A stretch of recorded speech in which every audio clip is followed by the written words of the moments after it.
This is another iRaw podcast. That's the best connection, by being out there and witnessing from small little insects to big, predators. I mean, it's all connected. Welcome to Wild Development Studio. Join us as we venture into the breathtaking realm of wildlife arts and untamed adventures.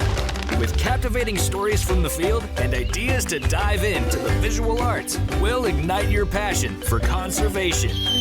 Get ready to develop something wild. Welcome to Wild Developments. I'm your guide, Lauren, and today I am thrilled to introduce Linda Wilinski, an award-winning wildlife photographer and conservationist dedicated to protecting Florida's freshwater springs and rivers. Linda's work, which has been featured in prestigious exhibits at Lou Gardens, Mount Dora, and Cedar Keys Art Center, tells powerful stories of natural Florida through breathtaking imagery. As a certified Florida master naturalist and spring ambassador, she uses her art to raise awareness and inspire others to become environmental stewards. Her passion for conservation extends beyond photography. She is a board member of the Rainbow River Conservation and works closely with organizations like the International Otter Survival Fund. Linda's love for nature began in childhood, and that deep connection has fueled her journey as a conservation photographer. She captures the beauty of wild spaces with respect, putting the well-being of wildlife first. Through her lectures, photography, and advocacy, Linda hopes to inspire us all to take action and protect the natural world before it's too late. Hi, Linda. Thank you for being here today. Hey, Lauren, how are you? I'm doing good. How are you? Good. Good. Are you currently in Florida? Yes, I am. You're so Central lucky. Florida. Ah, Yeah. I'm It's stuck in getting Ohio. hot, though. Oh, yeah. Have the manatees all left the area? Pretty much. Once the water, gets over 68, they move out and go back in the ocean mostly. But there are some that stick around in the spring-fed rivers. So, just so our listeners know, you are a conservation photographer. What got you started in this line of business? My husband and I moved to a spring-fed river about 3 years ago. We've been on the river camping and things like that. But once we actually lived here and I saw the wildlife and the water itself on a daily basis, I wanted to do something more than just take pictures. I wanted to tell a story because I felt like I needed to connect people with what we have here. That I'm glad you said that, because I wanted to ask you, in your opinion, what is the difference between just photography and conservation photography? You don't have to work for National Geographic because a lot of people are intimidated by that title, conservation. I am intimidated by itself too, but it really is just telling a story behind the picture. So it goes beyond the pretty image. And I always tell people I'm flattered when people say, "Oh, that's such a beautiful picture." But if someone goes out there and tries to advocate for those places, that is really the biggest thing that I'm aiming for. So I use my photography as a bridge to tell the story about the things that I care about. And you did a photograph for Riverside Conservancy for manatee rescue, the last stand of a Florida treasure. What message was conveyed through that photograph? So the picture has a funny story. I almost deleted it because it wasn't the quality that I wanted. It was so I'm very short, and in order to do that split image, I had to like propel myself with my fins to the surface. And once I was in on the surface for split seconds, I just clicked the shutter button. So the image isn't as great as I wanted it to be, but it had the drama, it had the feeling. And I think that's why River Conservancy really wanted that picture, because it was dramatic in a way, because there's this lonely manatee by itself in a spring, and springs are in trouble. So it wasn't the cheery little cute manatee swimming up to people. It was a lonely manatee, and we don't know kind of what happened to the mom. Did it starve? Did it, things like that. So I think they chose it because it made people think more. Excellent. I I travel to Crystal River every year, at least. We love that area. It is so beautiful with all the nature and how the manatees come in by the hundreds every year when it gets cold. I know I personally love manatees. Why do you feel passionately about sharing their story? I think they're the poster child of Florida Springs. Everybody loves them because of their gentle demeanor that they have. And I think for people to really be compassionate about preserving something, they have to love it first. And the manatee is just the perfect example of love and one big chunky mermaid. Absolutely agree. So is photography your full-time profession or do you do something else? Unfortunately, it's not. I still work for the state of Florida, but plan to retire within the next 5 years. And right now, it's just a beautiful hobby that I have, and I greatly enjoy. What is your favorite animal to photograph? Otters, absolutely. I mean, otters and more otters and more otters. They're because they are a conservation story in itself. We've pretty much tried to kill them off in any way that we could. First, they were hunted almost to extinction. Then we poisoned the waterways, and then we eradicated a lot of wetlands. But they're still here. So I feel like it's not just their charismatic demeanor that they have, but it's a story of hope because they're still here. So what is it about the otter that you love photographing? Everything about them. I mean, from the tail flipping into the air to them crunching down on the crayfish, you know, teaching their offspring how to swim and how to feed. It's incredible. So I'm very, very fortunate to be able to see that. And I've missed a lot of photo opportunities in order to somehow establish a connection. I think some of the images only happened because of that, because I wasn't chasing after the shot. It was more like, okay, I'm in their home. I don't want to make myself feel unwelcome or, storm in their little house. It's just I was just gently knocking on their on their door and say, hey, do you mind having me? So and they did I was accepted. So but that comes with a lot of respect for the wildlife, and like I said, a lot of missed photo opportunities. I was gonna say I've been to Florida many times, and I think that's one of the few animals I have yet to see in the wild. Did you have to do that by kayak, or do you have a special spot that you go? Because I imagine they're a pretty skittish animal. Yes, absolutely, and very fast. So I'm yeah, 100% on my kayak. There was an incident where the otters were actually on a dock.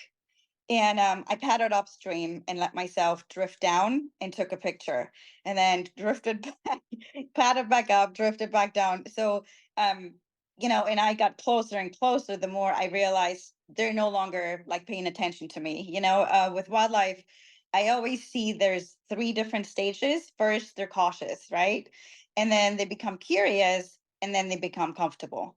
So those three things I always keep in mind. So, the otters actually let me hold on to the dock, and I had my camera lens rested on the dock to shoot the images. But that's a very rare occasion. Well, you But it bring was up an amazing experience. Yeah, you bring up an excellent point though, because people looking at a picture of an animal, I mean, that is a split second in time, but they don't understand all the hours in time that it takes sitting in a place or getting the animals used to your presence in order to be able to Absolutely. snap that picture. So yeah, Absolutely. that's great that you were able to do that. Do you have any other tips for anybody that would like to do wildlife photography? Put yourself in the animal's shoes. I think that is really the biggest thing. Conservation photography should be done ethically. Sometimes you don't gain friends with that. The reason I'm saying is because sometimes I don't disclose locations just because it's a sensitive area. Mm. And people tend to not like that. They're like, well, you got to take a picture. I want to take a picture. But especially with offspring, I got to the point where I don't even post any type of offspring pictures in certain areas until they're kind of more grown and they don't depend on the mom as much to, not because I want to just be my pictures, but it's because I don't want to add any more stress to the mom and trying to raise her baby. So it's always good to keep in mind the wildlife comes first, and the second is the shot. So that's my biggest advice, and because eventually you will get rewarded for those missed opportunities. It really does come around. I cannot say that enough. We'll be right back. It is hot out, but fall is just around the corner. Why not plan your next New England fall foliage trip with April at yourphototravelguide.com.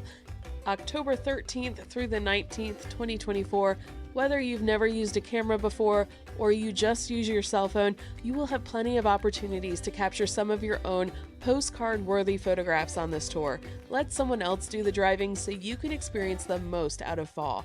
This is a low-impact experience, so it is good for those who prefer not to do long hikes or if you simply want to relax. We embrace all the fall feels, tasting maple syrup, smelling the fresh baked breads, and hearing the crunch of the leaves and seeing the light dance on the trees. And for those who prefer to do it themselves for ultimate flexibility, my friend April also crafts personalized itineraries. See selfdrivenewengland.com. Link is in the show notes. Now back to the show. Stay wild.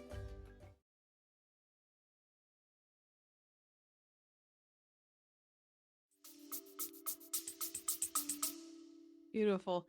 And I was going to bring up, because manatees are federally protected, what are some considerations that you have to take into account when taking pictures of these animals? Because being in Crystal River, I've seen people from very much out of town grabbing babies and doing all sorts of things that they really should not be doing, because like you said, they're so gentle, and that kind of puts them in a position where they can get mistreated like that. So what are some special considerations you have to It's a touchy subject, literally. yeah. So I avoid Crystal River most of the time just because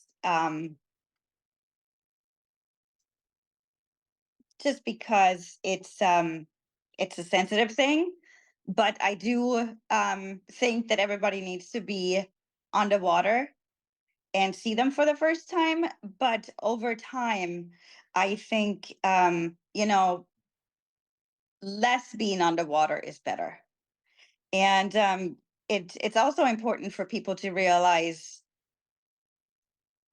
that manatees have had a hard time with seagrasses and things like that. So they literally have to choose between feeding themselves or staying warm. And the manatees choose to stay warm while starving. So when we're out there in a spring and there's no vegetation and we're, chasing after them, they're not only losing their energy, but we're also risking them to have cold stress. So it's very, you always have to put yourself in the manatees or in the wildlife's shoes. Do you really need to be there? Do you really need to be that close? And at what price does it come? So I think over the last winter, I decided to challenge myself to take pictures without being in the water. I'm not saying that nobody should swim with manatees. I think it's a beautiful experience. But because I've done it plenty of times, I felt like I needed to lessen my impact as well. So I took that challenge to myself to take the pictures out of my kayak.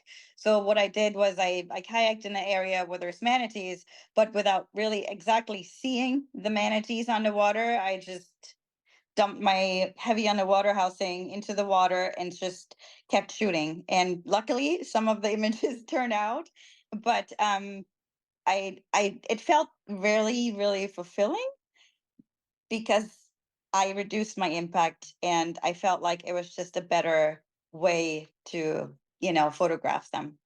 I saw that video on YouTube. I was going to ask you about that because you are essentially shooting that footage blind, which is Yes. super impressive because the footage was absolutely incredible. I Did you waste a lot of film because you were like your angle was off or anything, or it was just like time and patience and everything came together for you?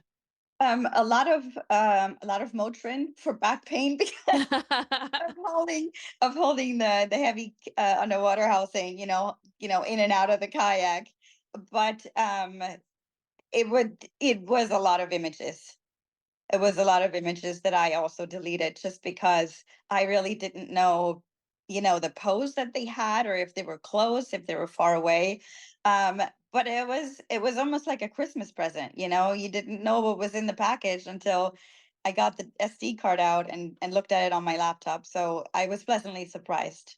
Yeah, and the footage was incredible, like I said. And then anybody that's listening, I'm going to be tagging that video in your website in the show description so they can check out your work because Thank you. it is beautiful.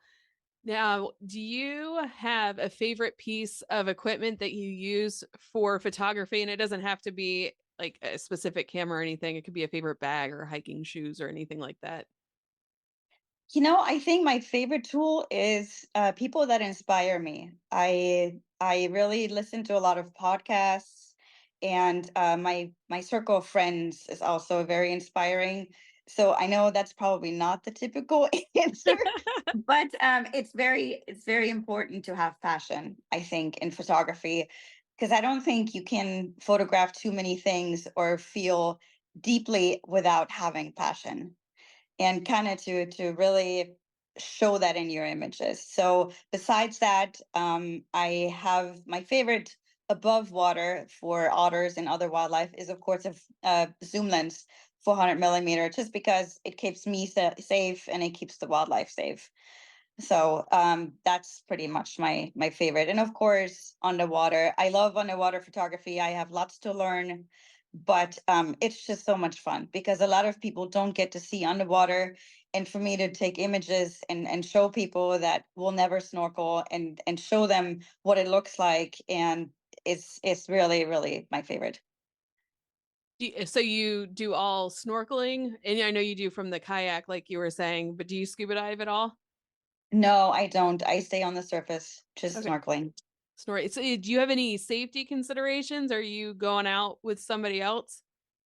Yeah, it's funny because people always ask me, they're like, you swim with sharks and you swim with an alligator in the Everglades, and aren't you scared? And I always tell them, I said, I-75 is scary. Yeah. If you look at the statistics, there's about 4,000 car accidents or fatalities in a year versus alligator attacks, maybe 20 in the last 30, 40 years.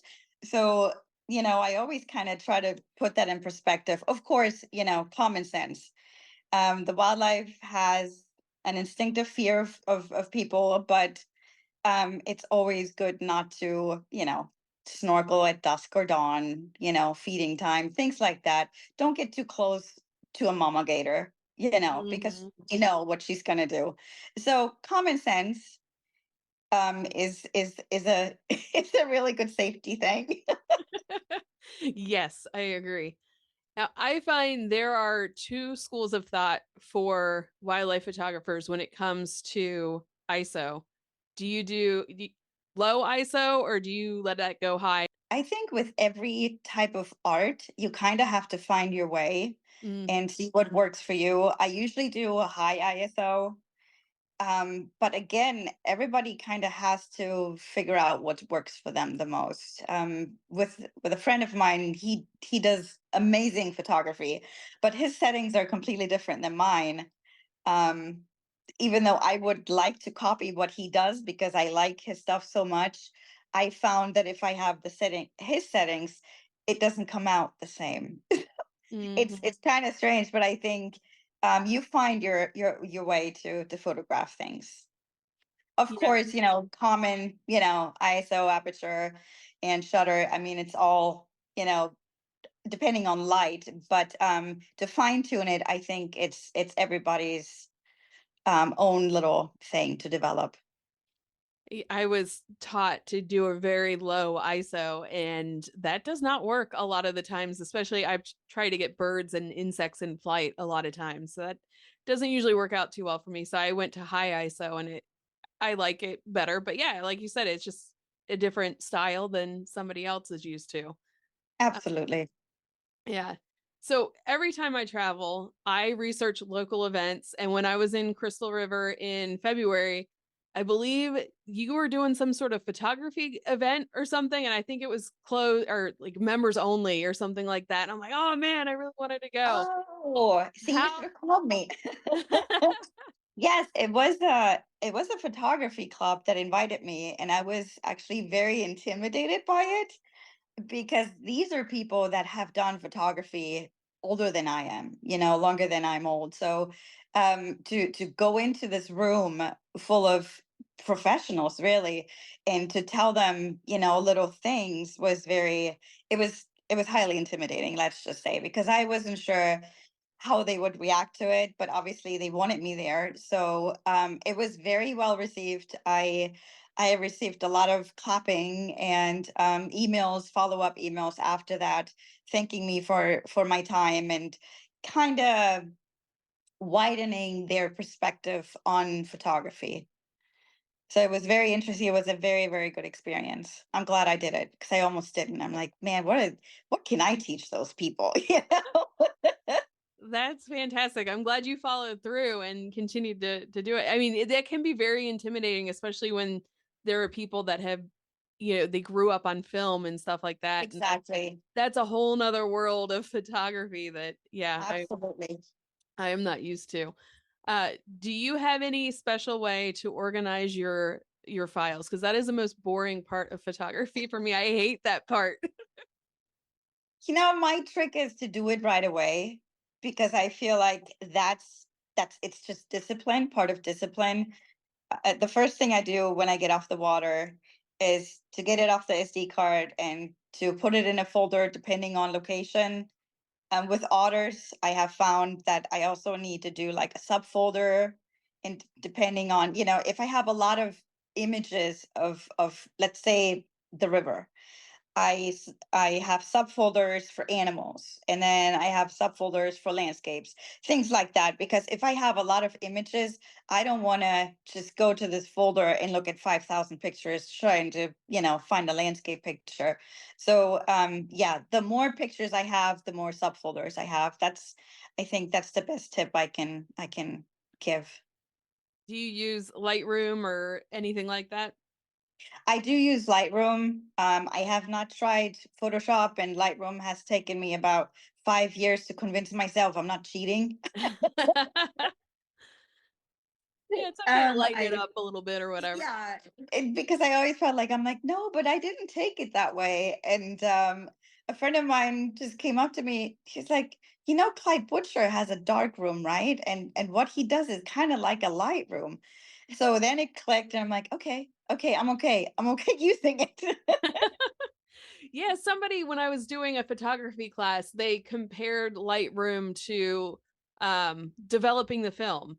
And Yeah. then I'm like, I was the same as you. I'm like, okay, now I'm okay with it. Yep. So if somebody wanted to get started in wildlife photography, what advice would you have for them?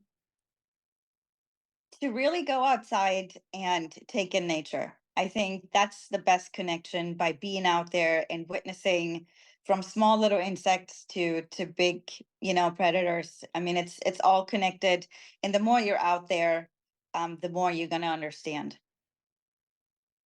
And I see you do a lot of it looks like art shows. Is that been helpful for you to get your name out there?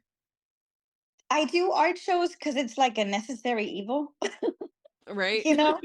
I do about 2 to 3 a year. I don't do too many just because my focus right now is not the monetary part. It's really educating people, but it does get the word out on, hey, if you're interested, I'm giving this class. So it is a tool of making people aware and inviting them to any type of upcoming talks and things like that, because I give the talks free. just because I'm very passionate about educating people, because I think that's when changes happen.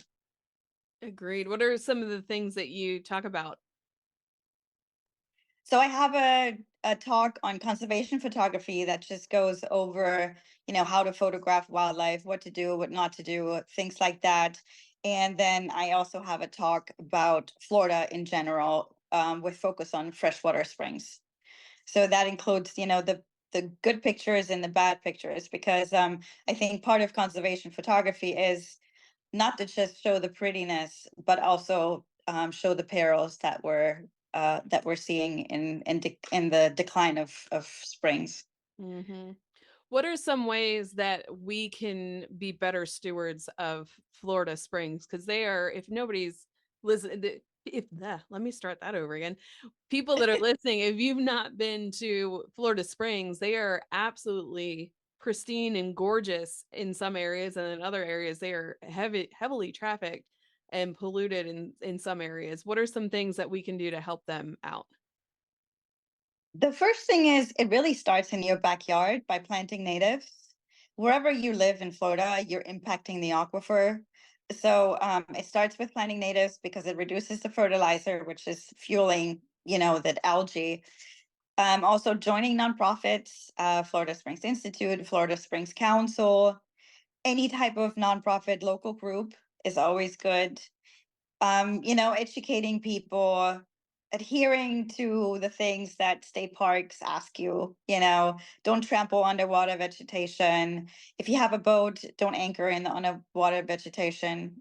And yeah, just try to educate yourself, do some research on springs, and try to share as much as possible, because it makes social media makes it so great to spread awareness. I mean, that is one thing I love about social media. You can really get a message out. Yeah.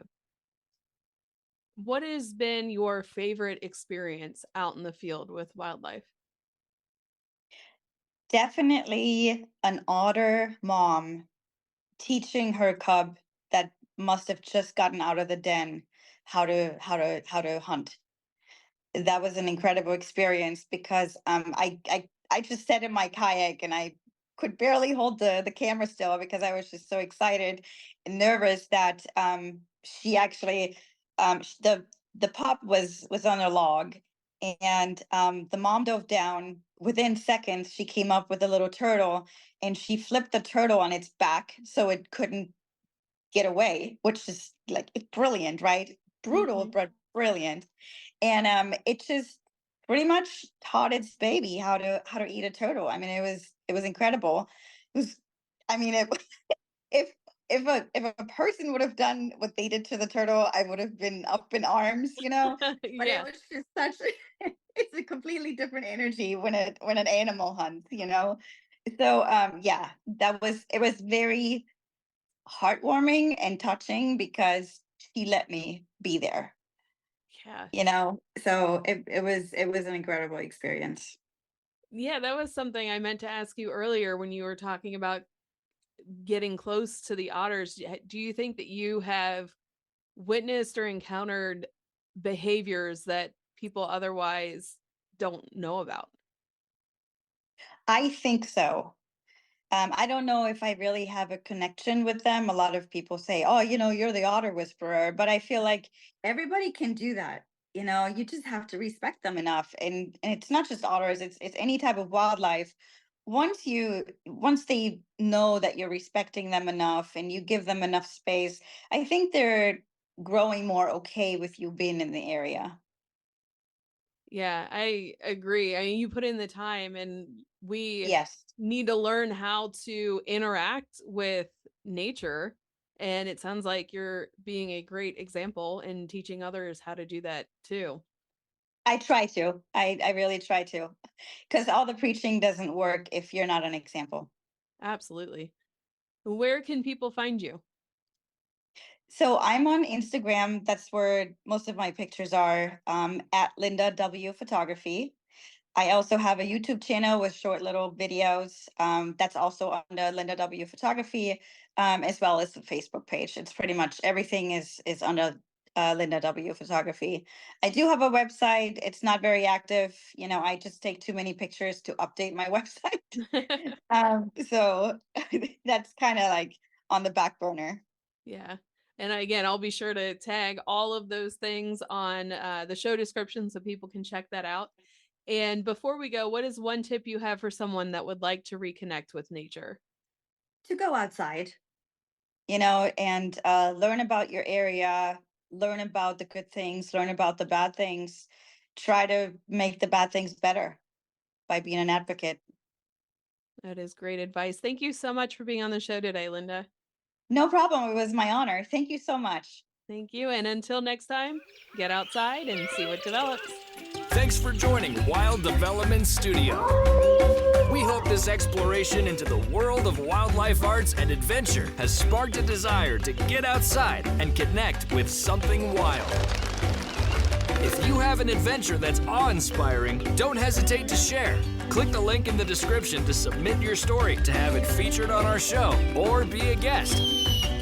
Until next time, keep connecting to the wild and see what develops. The views, opinions, and statements expressed by individuals during Wild Development Studio productions do not necessarily reflect the views or opinions of Wild Development Studio or its affiliates. Participation in any activities, expeditions, or adventures discussed or promoted during our content may involve inherent risks. It is strongly advised that individuals conduct thorough research, seek professional guidance, and take all necessary precautions before engaging in any such activities. Wild Development Studio, its representatives, or employees shall not be held responsible for any injury, loss, damage, accident, or unforeseen incident that may occur as a result of participating in activities inspired by or discussed in our content. By choosing to engage with our content or act upon any information provided, individuals do so at their own risk and discretion.